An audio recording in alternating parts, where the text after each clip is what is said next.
Hi అమ్మ నాన్నలు. పిల్లల బ్రెయిన్ డెవలప్మెంట్ ఎఫిషియెంట్గా జరగడానికి మేం పాటించే ఒక టెక్నిక్ గురించి మాట్లాడుకుందాం. మొన్న ఒకరోజు ఉదయం 9:30 అయింది. టాయ్ బీరువా దగ్గరికి వెళ్ళి, నాన్న పజిల్స్ కట్టుకుందామా అన్నాడు. ఏ పజిల్ అని అడిగాను. అదే తెలియట్లేదు నాన్న, సోలార్ సిస్టమా, ఇండియా మ్యాపా అంటూ ఒకదాని తర్వాత మరొక పేరు చెప్తూ ఉన్నాడు. అప్పుడు నేను ఎక్సైటెడ్గా, అసలు అన్నీ కట్టేద్దామా, అమ్మ ఆఫీస్ నుండి వచ్చేసరికి సర్ప్రైజ్ అయిపోతుంది అన్నాను. వెంటనే ఓకే చెప్పాడు. పజిల్ డబ్బాలన్నీ బెడ్రూమ్లోకి చేరాయి. ఇక తర్వాత 3 గంటల పాటు ఒక పజిల్ తర్వాత ఒకటి కడుతూనే ఉన్నాడు. అనుకున్న పని అయితే పూర్తి చేశాడు. So how was this possible అన్నదే ఆలోచిద్దాం. పిల్లల ఇంట్రెస్ట్ కాన్స్టెంట్గా మారుతూ ఉంటాయి.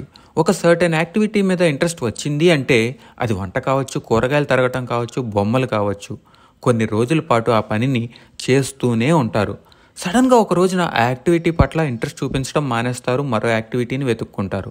So our job as parents ఏంటి అంటే, దేని మీద ఇంట్రెస్ట్ చూపిస్తున్నారు అన్నది ఐడెంటిఫై చేసి ఆ యాక్టివిటీకి సంబంధించిన టూల్స్, టాయ్స్ ఎప్పుడూ అందుబాటులో ఉండేలా చూడాలి. ఫర్ ఎగ్జాంపుల్, ఈ పజిల్స్ వాయుకి 2.5 years వచ్చినప్పుడు స్టార్ట్ చేశాం. ఇంట్రెస్ట్ చూపించడం స్టార్ట్ చేశాక మెల్లగా ఒక్కో పజిల్ అమెజాన్లో చూసి వాడికి చూపించి ఇది కావాలా అది కావాలా అని వాడి చాయిస్ని కన్సిడర్ చేసి యాడ్ చేసుకుంటూ వచ్చాము. రోజు ఆడేవాడు, పక్కనే ఉండి ఎలా ఆలోచించాలి అన్నది గైడ్ చేసేవాళ్ళం.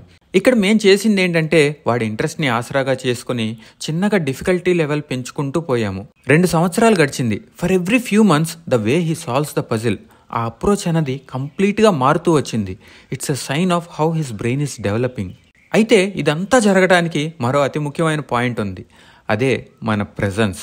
ఈ పజిల్స్ ముందు ఇప్పటికీ కొన్ని 100 గంటలు గడిపాడు. అయితే వాడొక్కడు మాత్రమే కాదు, వాడితో పాటు మేము కూడా కూర్చున్నాము. And that our time is the real cost of any child's development.